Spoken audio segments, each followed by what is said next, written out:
Hello, hello, hello. This is the Kinks and Beats Daily. I am your host, Tony Fry. Happy Tuesday to you. Today we are talking about the first solo song to appear on this podcast. I figure we need to cover everything, and the Kinks recorded for a lot longer than the Beatles did, so I'll throw the Beatles solo material in there too so that we can keep it balanced. And then it just adds a little bit of variation every week, every day. Today we're talking about That Is All. So our first episode of this podcast was Here Comes the Sun, a George Harrison jam. Our first solo song to appear here is a George Harrison song. So obviously you see that I revere George Harrison a bit. The song is That Is All. It was released May 30th, 1973 as the final track on his album Living in the Material World. While All Things Must Pass, his first epic solo album, is widely considered his masterpiece, I think Living in the Material World is actually his best album, and I celebrate his entire catalog. But Living in the Material World is a beautiful album, and I think sonically is what All Things Must Pass should have sounded like, because there are elements of Phil Spector. He didn't produce this one. He produced one track on it, Try Some, Buy Some, which was actually written for Ronnie Spector. And then George Harrison recorded his own vocal and released it on this album. But he was supposed to produce this album, and then George ended up backing out and doing it himself.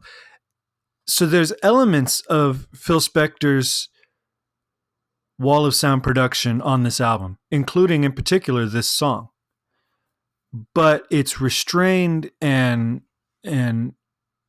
musically, I think, more appropriate to George's voice, to his songwriting ability, to a rock and roll record, and not a 1960s girl group.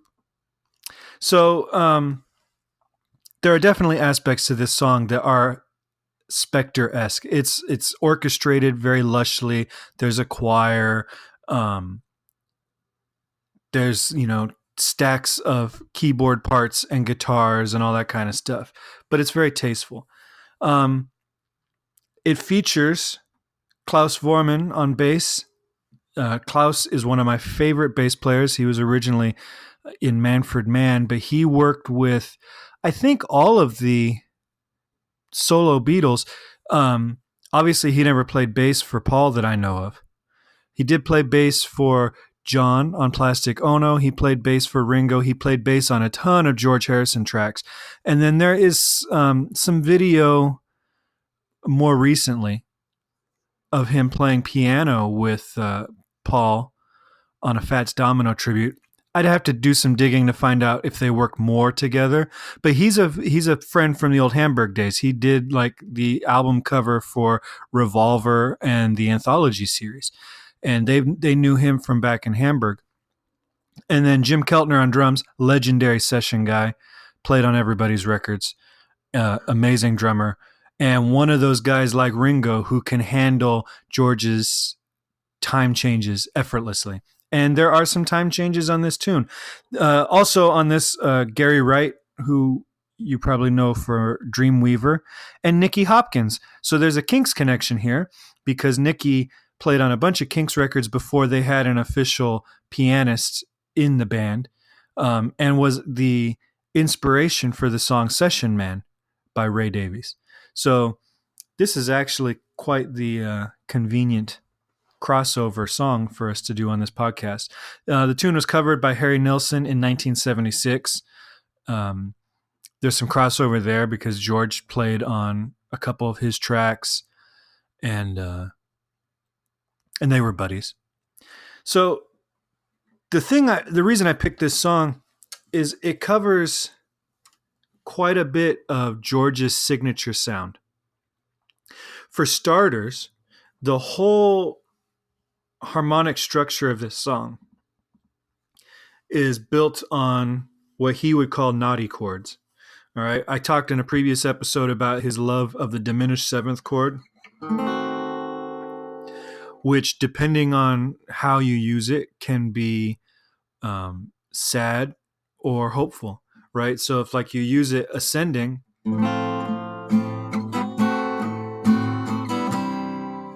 that diminished 7 chords seems to lift up. You hear it a lot in like gospel kind of stuff.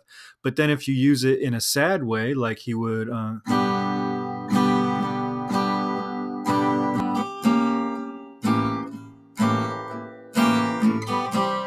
Isn't It a Pity, it has kind of a more somber feel. So the diminished 7 chord, because of the way it's constructed, is really a cool chord to use. He uses it all over the place. What he also uses here, though, are augmented chords and plus chords. And what he's done is he has this chromatic ascension. So he starts on an A chord, which he actually sings a sixth above it.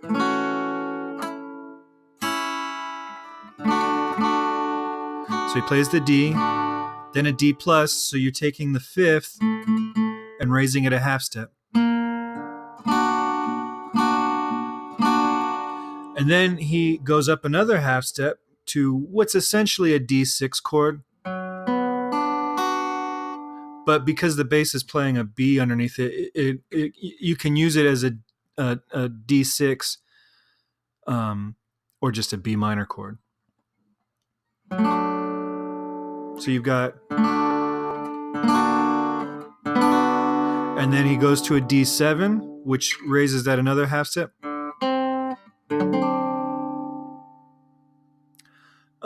And then from there, he kind of shifts back to the 4 chord, or I guess if we're going from D, and then a G augmented,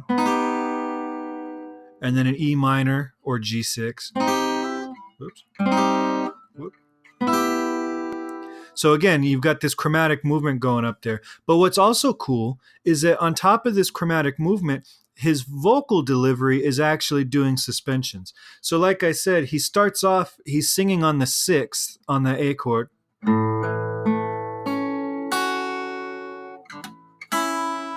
Then resolves to the 5. And then he holds on to that 5, even though the band has switched to the D chord. He's holding off. And he's singing the 5th of the A. So he's holding on to that E, which is a 9/8 suspension. Excuse me. Meaning that he's on the 9 of the chord, which is the same as the 2. 9/8 and a 2/1 are the same thing. We just call it 9/8 to be, I don't know, pretentious music theory nerds. But you've got this 9/8.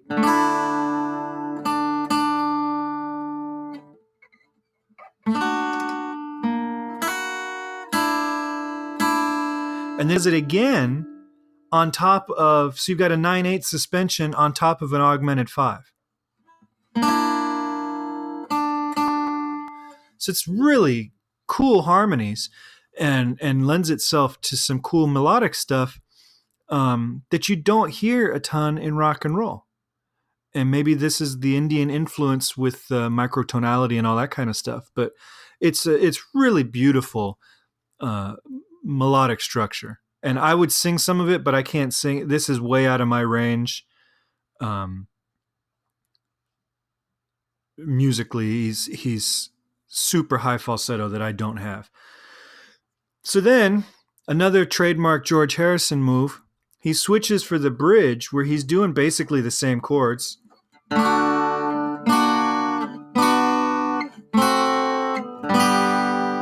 But he switches to 3/8. So we're going into a slow 4/4.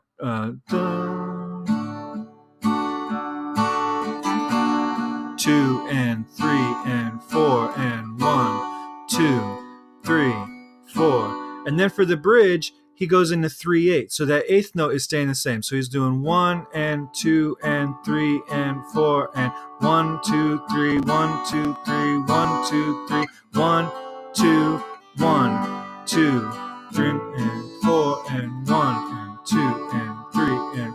So he's got a couple bars of 3/8 there. For the silence often says much more than trying to say what's been said before. So it's tricky to maneuver as an instrumentalist. It's tricky to sing over because you're changing the pulse of it. You're kind of switching into one, where you're going 1, 2, 3, 4, 1, 2, 3, 1, 2, 3, 1, 2, 3. So you've changed everything. But the band is such consummate musicians and experts at navigating these kinds of things that you don't really feel it unless you're trying to tap your foot to it, and nothing seems to line up. So this song, that's two things that are stereotypical George Harrison songwriting tricks, or whatever you want to call it. The third thing is the lyric, in that, is this a love song to a woman, or is it a song about God, which he was writing a lot of in the early 70s as he dug deeper into Hinduism. And he does that a lot, and it's a very cool thing. He doesn't talk about, in this, he doesn't talk about she or her. There's no, designation that this is a love song to a woman, but then he also doesn't mention God. So it's not, super preachy. You could sing this to your girlfriend, or you could sing this at a church service, and both would be totally appropriate, which I think is cool. This album gets a lot of flack for being preachy. I don't necessarily hear it as much like that. I mean, there's a couple songs specifically about the Beatles breakup. There's a couple songs about his own emotional state. There are a couple songs that are explicitly about God, but you've come to expect that from George by this point. So I don't see that as being a surprise to anybody. But that is a beautiful conclusion to a beautiful album that's got some of his greatest songwriting, at least one song that should have been a huge hit that was never released as a single, one song that is a huge hit in Give Me Love, Give Me Peace on Earth. And I don't know, it's just a great capper to this album.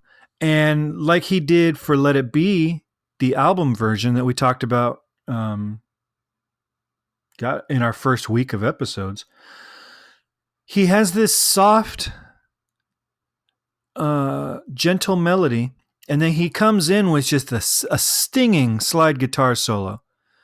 The guitar is turned up loud. It's a simple solo. It's pretty, but it still cuts right through and kind of amplifies his frustration, because he's saying, that's all I want to do is love you, and I don't have the words or anything. And then, so there's like a frustration in the lyrics, and then this solo comes in that just amplifies that frustration. And it's a beautiful solo, and I encourage you all to go listen to it. As always, full blast with your headphones on. And, just close your eyes and let it wash over you. There's some beautiful guitar work that he's running through a Leslie speaker, so it's kind of got this wobbly sound. And then this guitar solo. And a gorgeous vocal delivery, and a band that sounds like they've been playing together for a decade, even though they were all thrown together for this album, or possibly for this one tune at the point of recording. So it's a worthy listen. It's one of my favorites. I go back to it often when you just want a quiet, pretty George Harrison song. This is a good one to go to. If you swing by herohabit.com on Friday for our weekly update, I will have a link to this song so you can listen to it. But I hope you listen to it before then. Tomorrow we are back with the Kinks and a little bit of dancey music that I've always liked on an album that I think gets forgotten due to its era. And that's all I'm going to hint at for that one. Swing by iTunes, give us a rating and a review, please, and subscribe. Make sure that you're subscribing. If you listen on iTunes or Spotify or whatever, hit the subscribe button, please. That helps us tremendously. Also, if you would like, you can email me at kinksandbeats@herohabit.com, or call and leave a message that will be played on this podcast in the future. You can call at 925-494-1739 and talk about your favorite or least favorite Kinks or Beatles song, and we will tack it on to the end of a future episode. All right, I will let you go, and I look forward to talking to you tomorrow about one of my favorite Kinks songs that you might be surprised is one of my favorites. All right, take care.